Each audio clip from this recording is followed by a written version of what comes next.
¿Qué tal? Buenos días de educación y de construcción del carácter. De eso y más hablamos hoy en República.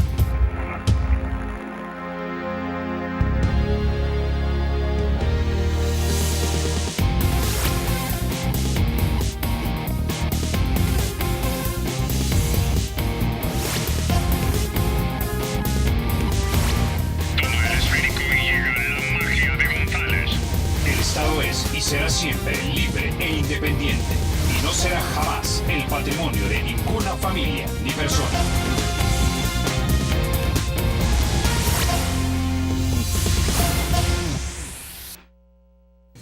Bueno, vamos a iniciar República dando nuestro más sentido pésame a nuestro compañero de trabajo y colega, mi querido Henry Arana, pues la delincuencia le arrebató la vida de su hijo Carlos Darío Arana. En un hecho ocurrido en las últimas horas de este martes, Darío fue asesinado por dos sujetos que le dispararon varias veces. El hecho ocurrió en la avenida Jayaque de la ciudad de Merliot, donde él vivía. Sabemos que Henry está atravesando un proceso muy duro en su lucha contra el cáncer que padece y nuevamente externamos nuestras condolencias a toda la familia de parte de la Junta Directiva, así como a todo el personal de Canal 33. Bueno, de educación, construcción del carácter y de competencias, de eso vamos a hablar. Debemos saber discernir, juzgar, pero ¿cómo se puede hacer esto si antes no se ha abierto y agrandado la mente a través de la lectura? ¿Y qué tipo de educación debemos tener? ¿Una que nos enseñe a ser competentes en alguna área específica o una que nos enseñe cómo vivir? ¿O debemos tener las dos? Estas son ideas que han rodado la mente de pensadores a lo largo de la historia, desde Marcus Tulio Cicerón en Roma a John Adams, segundo presidente de los Estados Unidos. Carácter y o competencias, o las dos cosas. Hay una dimensión moral en educación, entendida esta como la formación de costumbres y normas que a mi juicio deberían enfatizar el civismo y la urbanidad, es decir, en enseñar a cumplir con los deberes ciudadanos, a respetar las leyes y a contribuir al funcionamiento correcto de la sociedad y al bienestar de los miembros de la comunidad. Se debe buscar el bien común, es decir, respetar y proteger la vida, la libertad y la propiedad. Solo hace falta que leamos las redes sociales o ver cómo conducimos en hora pico para identificar que muchos de nuestros ciudadanos carecen de civismo o de comportamientos civiles. ¿Cómo corregir esto? Con educación en parte. Precisamente para hablar de este tema y otros ya se encuentra con nosotros aquí en República el señor viceministro de Educación, don Francisco Cataneda. Bienvenido a República. Muy buenos días. Siempre es un gusto venir a compartir con usted, Carlos, y me uno al pesar de Henry Arana. Él sabe el cariño que personalmente le tengo, pero hay que pedirle a Dios resignación y que la justicia llegue pronto. Un gusto estar aquí, buenos días a su audiencia y un gusto venir a compartir temas de educación que tanto necesita nuestro país. Claro que sí. Bueno, señor Cataneda, definitivamente nos vamos a enfocar en la parte de la educación, en cómo construir carácter y cómo enseñarle a vivir a la gente, pero hay algunos temas que son, digamos, del momento de coyuntura que no puedo dejar pasar. Y quizás quisiera empezar hablando del cierre del año escolar. ¿Con cuántos alumnos vamos a cerrar? Bueno, estamos teniendo un cierre bastante satisfactorio. Siempre en educación es difícil llegar a un nivel óptimo deseado. Sin embargo, consideramos de que este año ha sido bastante productivo, bastante importante. Creemos nosotros de que de los cerca de 1.3 millones de estudiantes, la tendencia es que este año podrían abandonar entre 12.000 a 15.000 estudiantes. Estamos hablando de un 50% menos al año anterior, que anduvo entre 30 a 35.000 estudiantes, pero importante porque veníamos de una deserción comprobada al cierre del año escolar de alrededor de 7.1, 7.2, que equivalía a más de 80.000 estudiantes que perdía el sistema educativo en los últimos 5 años, pero que hoy se ha reducido considerablemente y este año sigue la tendencia positiva de reducirse a un 2.1, 2.2%, y eso es una cifra alentadora. Sin embargo, en términos cuantitativos sigue siendo una cantidad considerable, perder alrededor de 15.000 estudiantes del sistema educativo. Sin embargo, es una baja importantísima en relación a los últimos 5 o 10 años. Ahora, para ponerle números exactos, ¿cuántos alumnos entonces van a desertar este año? Es difícil hablar de deserción cuando todavía no hemos finalizado el año escolar, porque la deserción solo es posible al cierre del año a partir de que usted cruza matrícula inicial versus matrícula final. Cuando clausura el año escolar, sí se puede hablar ahorita de ausentismo o abandono, que es la categoría que se utiliza intermedia antes del cierre del año escolar. Por otras variables importantes que hoy están surgiendo en el sistema educativo, sabemos de que hay un plan El Salvador Seguro combinado con el plan El Salvador Educado, donde también la flexibilización de la educación está jugando un papel bien importante en una variable donde muchos jóvenes que al inicio del año o a medio del año abandonan el sistema educativo por situación de pobreza, por situación de trabajo, por situaciones propias de familia, por falta de acceso cercano al nivel inmediato superior, o también en algunos municipios por situaciones de violencia. No tenían esas condiciones que hoy tienen con flexibilización de la educación, donde usted en el lugar donde habita puede optar a estudiar tercer ciclo, a estudiar educación media, y eso nos está revirtiendo bastante positivamente la deserción o el abandono o el ausentismo que muestra el periodo del año escolar antes de que finalice el año escolar en toda su dimensión. Pero, señor viceministro, ¿no tenemos control, digamos, mensualmente o bimensualmente o cada 3 meses de cuántos alumnos entraron versus los alumnos que están atendiendo la escuela? Sí, hay un seguimiento permanente. Sin embargo, como hoy el sistema educativo le tiene una oferta muy variada, una oferta que no solo está determinada por el sistema regular que le llamamos nosotros en los 2 turnos, tanto mañana como tarde, sino también está determinada por otras ofertas flexibles que hoy usted tiene. La tradicional a distancia, que es una opción, la tradicional nocturna, que es una opción, pero hoy tenemos la semipresencial o semivirtual. Pero también usted puede, por ejemplo, si usted apenas cursó un 7º grado y quiere sacar el 8º grado, usted también puede buscar la modalidad de educación acelerada.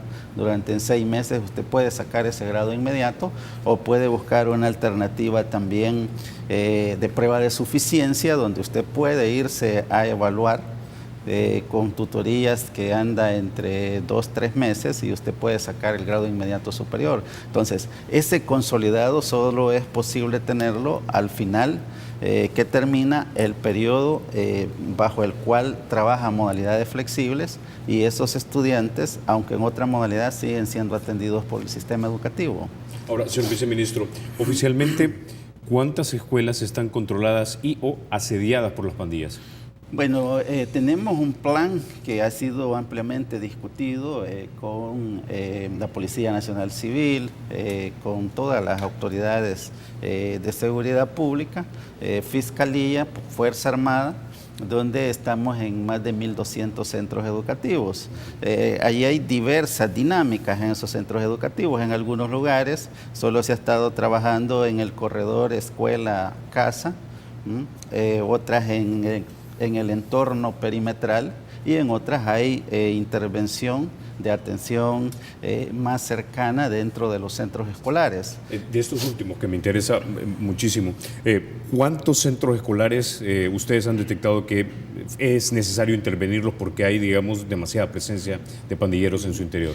Cada vez ha sido menos. De hecho, en más de alguna entrevista yo planteaba que para este año estamos justo a más tardar la próxima semana, de tener ya la evaluación preliminar con las autoridades de seguridad pública, y creemos de que este año podrían ser menores los centros escolares que podrían ser intervenidos con seguridad, producto de que en los municipios de la fase 1, fase 2 del Plan El Salvador Seguro, hemos estado mejorando la situación y el comportamiento que tenían estos centros educativos.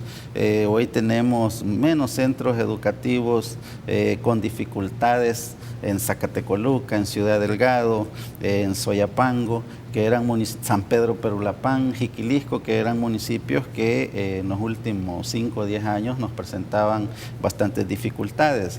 Entonces, va a ser parte de la evaluación que vamos a hacer juntamente con las autoridades y el equipo de seguimiento que se tiene para evaluar cuántas escuelas continúan bajo este plan y cuántas podrían recibir otro tipo de atención. Ahora, ¿cuántos maestros hemos reportado que han sido amenazados? Sí. Bueno, hemos tenido este año una sensible baja de alrededor del 60%. De pronto hay algunos repuntes. Por ejemplo, en los últimos días hemos estado teniendo un repunte considerable en la zona fronteriza con Guatemala, específicamente en la zona de la Magdalena, el Coco, toda esa región. Sin embargo, sigue siendo sensible la baja. Tenemos alrededor de unos 20 casos en este año de maestros que verdaderamente han manifestado que se sienten amenazados y lo han reportado, porque también hay casos que a lo mejor no llegan oficialmente a nuestras manos y esos casos difícilmente se les da seguimiento. En algunos casos donde nosotros comprobamos que hay una amenaza real, nosotros ordenamos inmediatamente bajo el protocolo de actuación en caso de amenazas y extorsiones un traslado. En otros casos, cuando no tenemos el sustento para justificar ese traslado y que creemos que es una falsa alarma, pues entonces coordinamos de que la policía, la fiscalía actúen y el maestro o la maestra, al ver de que hay una actuación, una investigación profunda, terminan aceptando de que no era tan fuerte la amenaza y están laborando. En aquellos casos que sí nosotros vemos una amenaza potencial, directamente le decimos al maestro, bueno, no llegue a la escuela, quédese en la departamental firmando mientras nosotros le buscamos un lugar donde usted pueda trabajar que no desmejore al lugar donde se encontraba laborando, porque así lo dice la ley. Ahora, hemos detectado qué tan problemático es, digamos, la influencia que pueden tener los pandilleros en estos centros escolares donde están asistiendo. Le pregunto porque he escuchado, no de una persona, sino de varias personas, que incluso se está impactando en la calidad de la educación y el derecho de cátedra que pueden tener los maestros, al punto que los pandilleros estarían amenazando con poneme buena nota porque si no te va a ir mal. Claro, yo creo que habría que verificar, sustentar esos casos y cómo va a ser el abordaje en cada caso, porque cada centro educativo es un mundo distinto. No podemos medir todos los centros educativos por igual.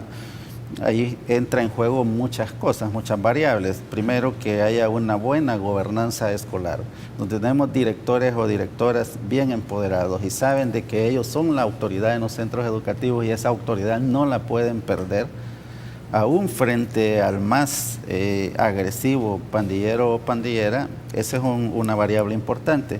La otra variable es que la actuación y el acompañamiento que tienen de sus autoridades, tanto departamentales como nacionales. Yo personalmente le doy seguimiento a todos los casos que llegan y son directamente informados al vicedespacho y a todos les damos una respuesta de acuerdo al tipo de problema. Y la otra parte es la actuación de las autoridades en la localidad. La actuación de los dispositivos, de los puestos, las subdelegaciones, las delegaciones de la policía o los grupos de apoyo de la Fuerza Armada en la comunidad son bien determinantes. Y por esa razón nosotros estamos en permanente comunicación con 2 oficiales de alto rango que la Policía Nacional Civil ha dispuesto para trabajar con todos los temas del sistema educativo. Entonces, el llamado es a los directores o directoras que tengan esa dificultad, que nos busquen. Nosotros no los vamos a dejar solos en el abordaje de este tipo de situaciones y no podemos perder la autoridad del centro educativo.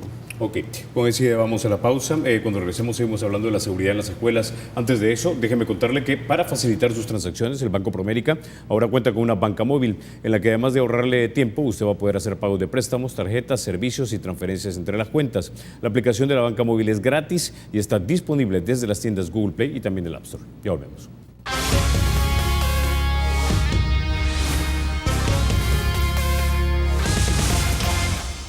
Gracias por continuar con República. Señor viceministro, entonces, retomando el tema de la seguridad, ¿tenemos identificadas ya cuáles son las zonas más complicadas para estudiantes y maestros? ¿Tenemos definidas las zonas geográficas? Sí, las tenemos ubicadas. Creo que el Ministerio de Seguridad Pública y el Consejo Nacional de Seguridad Pública hicieron un buen mapeo, un buen análisis de los municipios, y justamente en los municipios que están tanto en la primera, segunda y tercera fase es donde nosotros también teníamos una buena cantidad de denuncias de parte de maestros y maestras que se sentían amenazados o se nos daban casos de estudiantes, y yo he citado nombres concretos. Por ejemplo, hace 2 años Zacatecoluca nos daba problemas a nosotros exageradamente, hasta el hecho de ordenar inmediatamente traslados. San Pedro Perulapán nos daba problemas bastante complicados, Jiquilisco nos daba problemas, una buena parte de Soyapango, porque no es cierto que todo Soyapango también estaba asediado, una buena parte de Ciudad Delgado de mexicanos y una parte de acá de San Salvador, entre otros, como por ejemplo también Panchimalco. Pero hoy hemos tenido una disminución considerable. Creo de que todos los programas y proyectos que hemos estado impulsando conjuntamente con las autoridades de seguridad pública, la intervención también de toda la institucionalidad del Estado ha jugado un papel importante, los cooperantes que tienen también una presencia importante, y nosotros haciendo la parte que nos corresponde. ¿Cómo la hacemos nosotros como Ministerio de Educación? Bueno, primero garantizarle una diversidad de oferta a los jovencitos en el lugar donde residen. ¿Sabía usted de que hace todavía 3, 4, 5 años, más de 19 municipios del país no tenían educación media? Ahí estaba Santa Cruz Michapa, que casi siempre lo pongo yo de ejemplo. Hoy tiene educación media Santa Cruz Michapa, pero también no teníamos en esos municipios, en esos territorios, una intervención importante. Hoy estamos trabajando en primera infancia, estamos trabajando con programas de deporte, con programas de prevención, estamos trabajando con programas también de fortalecimiento de la familia, con el enfoque de atención psicosocial, familia fuerte, y todas esas actividades donde esos municipios hoy no se sienten excluidos de toda la dinámica de los grandes centros urbanos ha dado su contribución.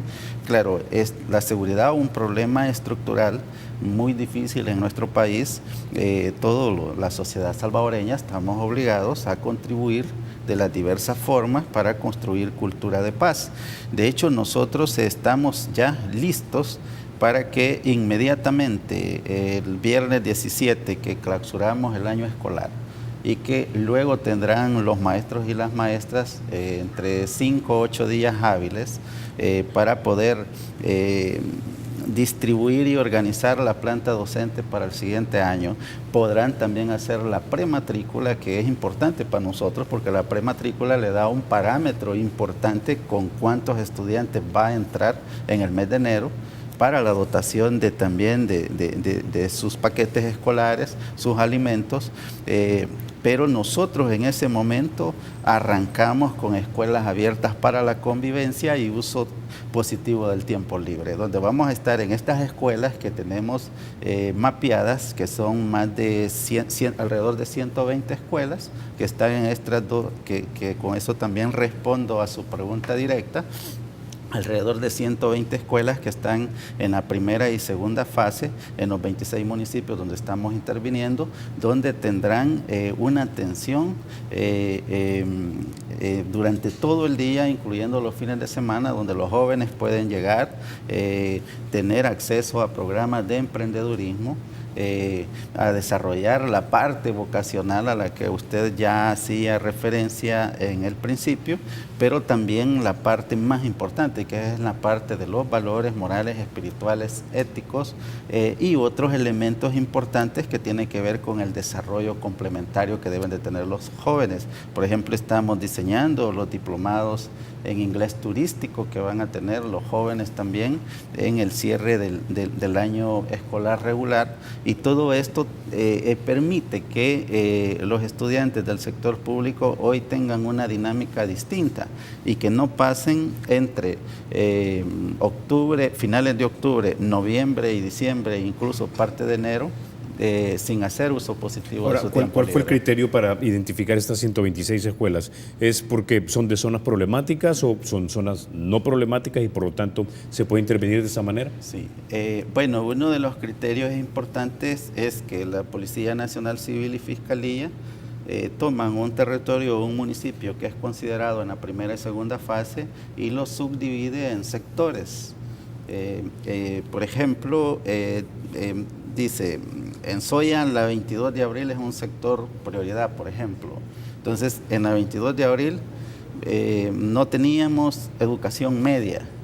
Ahora, es una responsabilidad. En este caso era prioridad porque era problemático o porque querían prevenir de que se convirtiera en problemático. Porque era problemático y porque tenía mayor incidencia. Y en las estadísticas de la policía ve que en ese sector hay con más frecuencia hurtos, robos, extorsiones, amenazas, homicidios.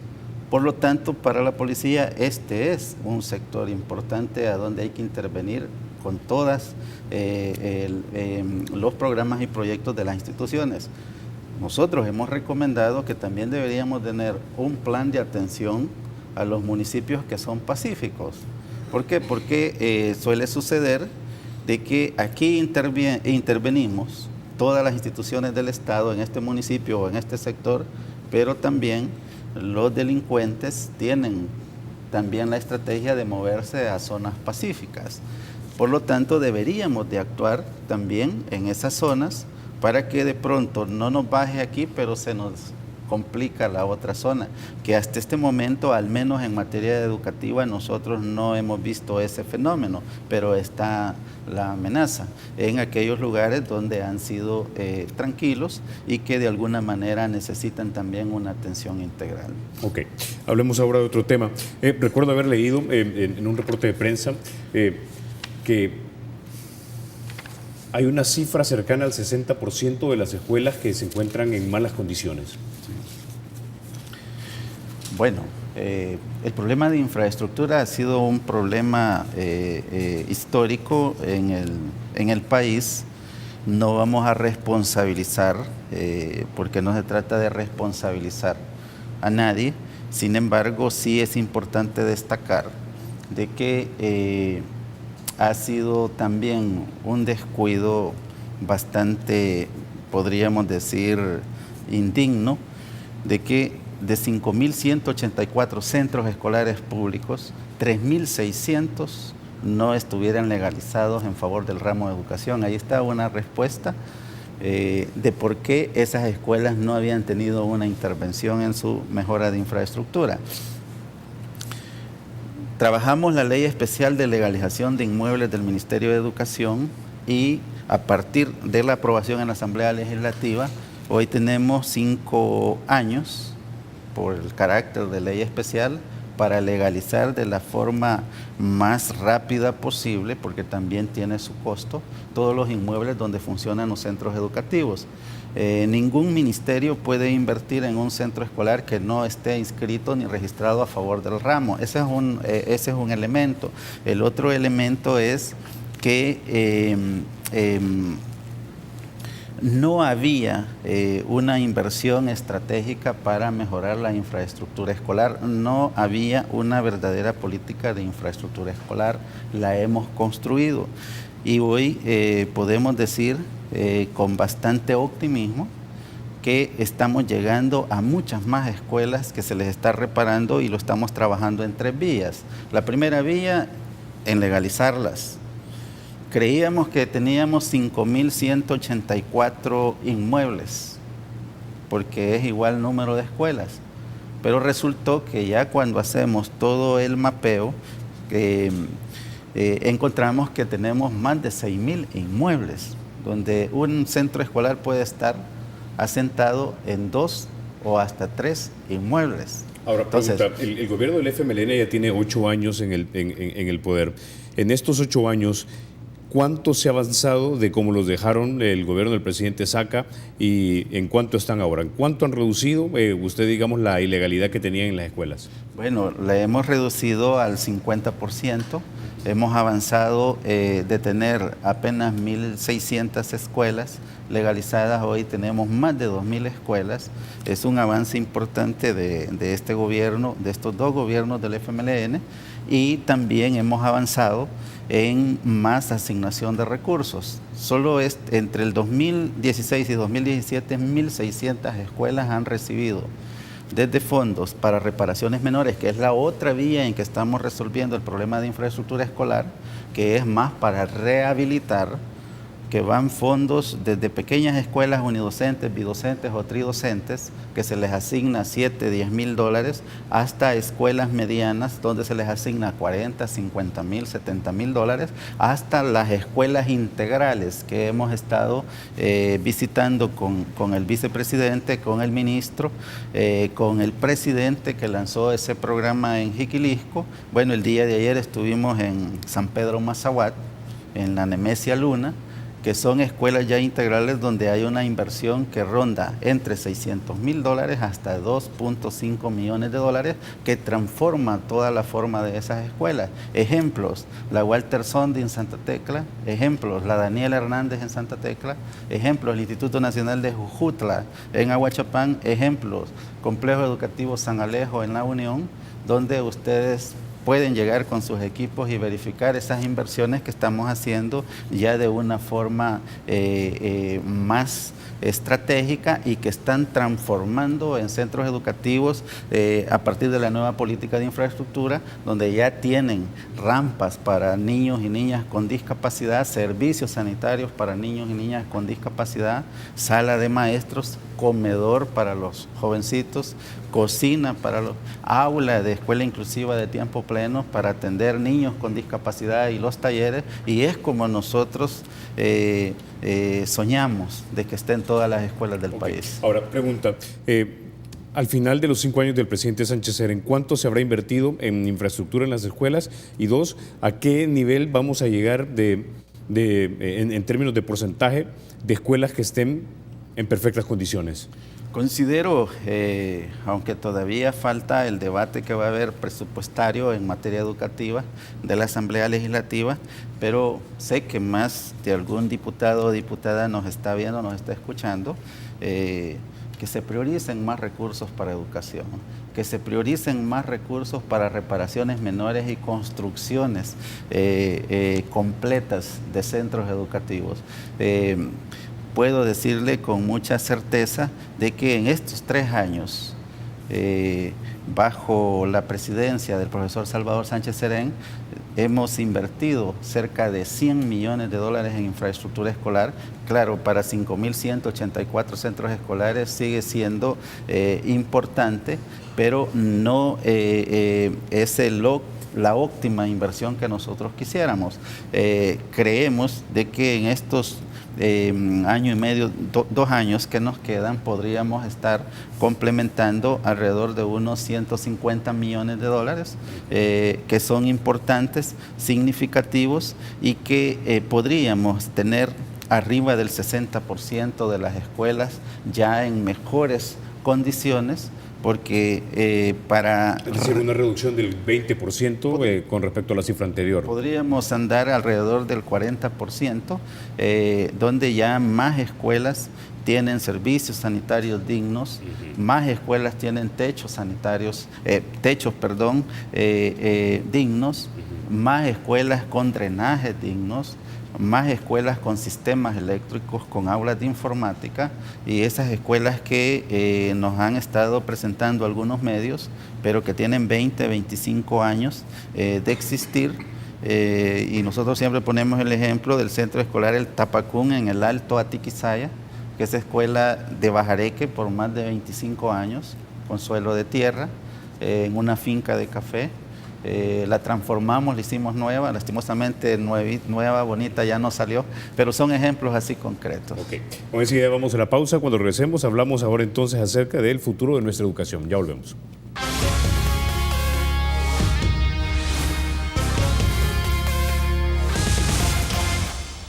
Gracias por continuar con República. Señor viceministro, hablemos ahora un poco acerca del futuro de nuestra educación. Aquí ha venido el ministro de Economía, don Tarsis Salomón, y ha hablado acerca del nuevo modelo económico que está tratando de implementar el gobierno, de transformación productiva. Ahora, lo que estamos clarísimos, y lo hemos discutido también aquí con el doctor Héctor Dada, es que un cambio de modelo también implica una profunda reforma educativa. La pregunta es si estamos ya pensando en eso o ya se está implementando. Bueno, yo veo constantemente hablar a don Tarsis de transformación productiva. Siento que nos hace falta conectarnos más. A mi juicio no va a haber transformación productiva si no hay una cultura productiva. ¿Y la cultura productiva dónde van a ser? No van a ser en la empresa, van a ser en la escuela, van a ser en el modelo educativo. Creo de que se hace mal cuando se desecha cosas importantes que se han hecho en otros periodos en materia educativa y que de pronto hay una transición de gobierno y luego se vuelve a hablar de una nueva reforma educativa. Creo de que no es lo más fundamental hablar de reforma educativa, sino cómo nosotros vamos verdaderamente planificando la educación, no para 5 años, no para estar haciendo una reforma en los próximos 5 años, sino que cómo planificamos la educación en periodos, en quinquenios que trasciendan a 5, 10, 15 años. Tuve la oportunidad de ser el único salvadoreño auspiciado por la cooperación coreana, de estar en el Foro Mundial de Educación, donde se discutió la agenda post-2030, allá en Incheon, en Sur Corea.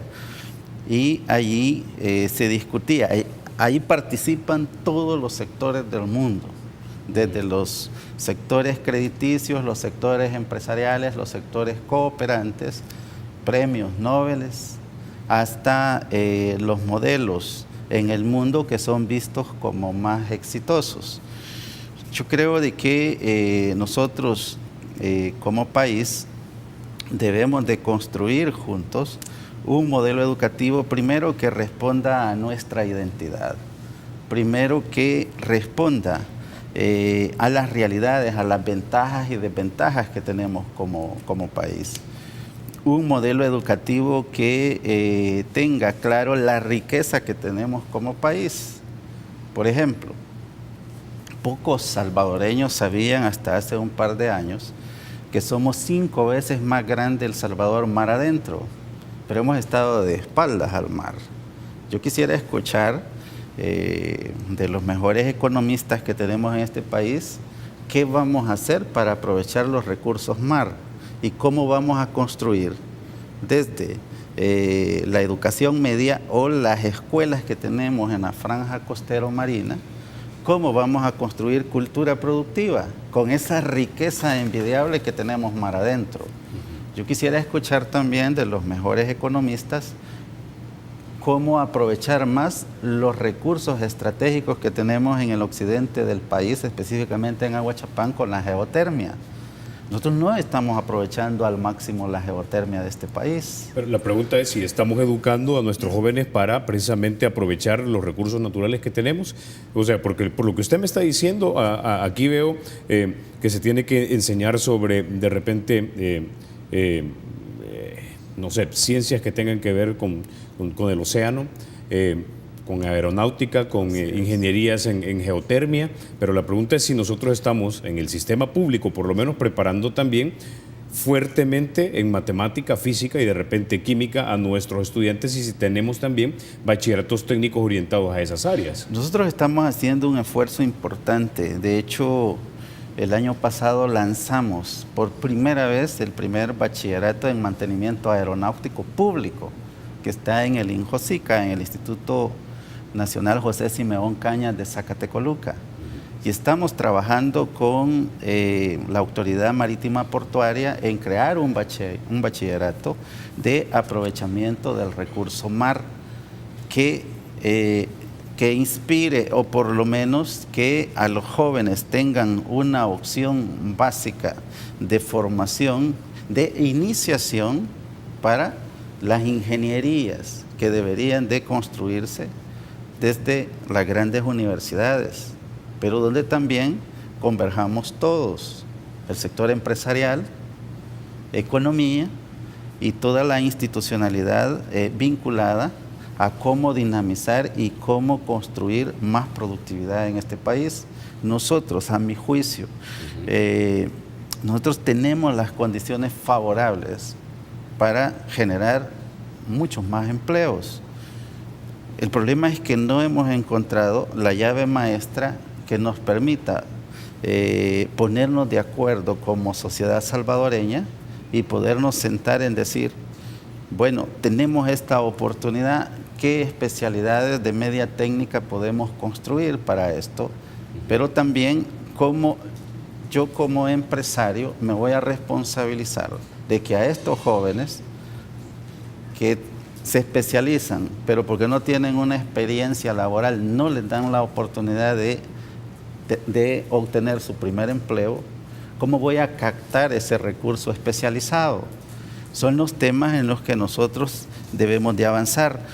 Digamos que ahí esa es la parte del encadenamiento entre educación y obviamente la vida profesional de una persona.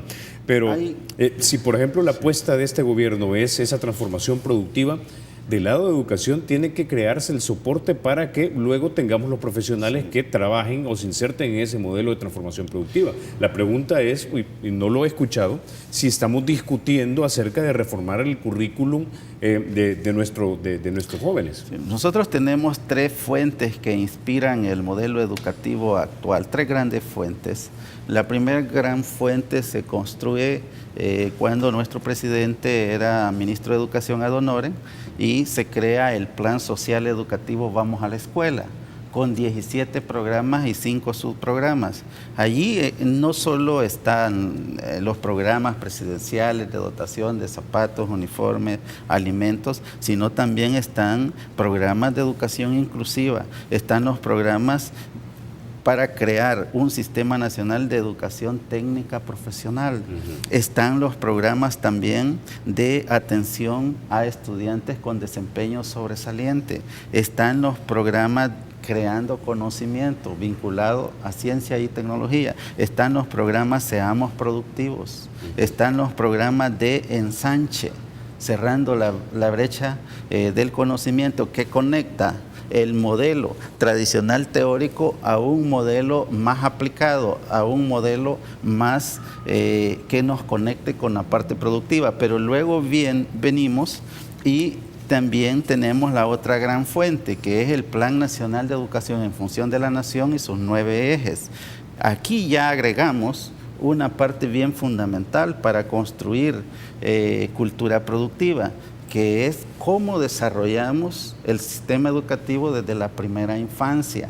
Desde la primera infancia usted puede identificar cuando su hijo de 0 a 3 años, qué habilidades trae ya, qué es lo que a él le conecta más con el mundo que él está aprendiendo a conocer y que eso de alguna manera nos permite la consolidación de un proceso educativo con más pertinencia, no voy a hablar con más calidad, pero con más pertinencia de acuerdo a las oportunidades. Hay un tema que se me está acabando el tiempo y hay un tema que no puedo dejar de tocarlo. Ahorita usted básicamente ya nos explicó que sí existe entonces un plan aparentemente en el Ministerio de Educación para crear las competencias en los jóvenes para que se inserten a ese nuevo modelo de transformación productiva que impulsa el ministro Salomón Tarsis. quiero hablar de otro. ¿Les estamos enseñando a los jóvenes cómo vivir? Es decir, para mí es clarísimo, habiendo vivido en un país distinto a este por más de 16 años, que cuando vengo acá, sí hay algo de lo que carecen los salvadoreños, desafortunadamente, es de civismo y de comportamientos civiles. Solo hace falta leer las redes sociales para ver que lo primero que tienen muchos ahí es insultar a las otras personas. Solo hace falta conducirse en las horas pico en este país para saber que no somos corteses, somos maleducados y somos agresivos. Es decir, tenemos que reeducar también a nuestra gente. Vivimos en un país chico.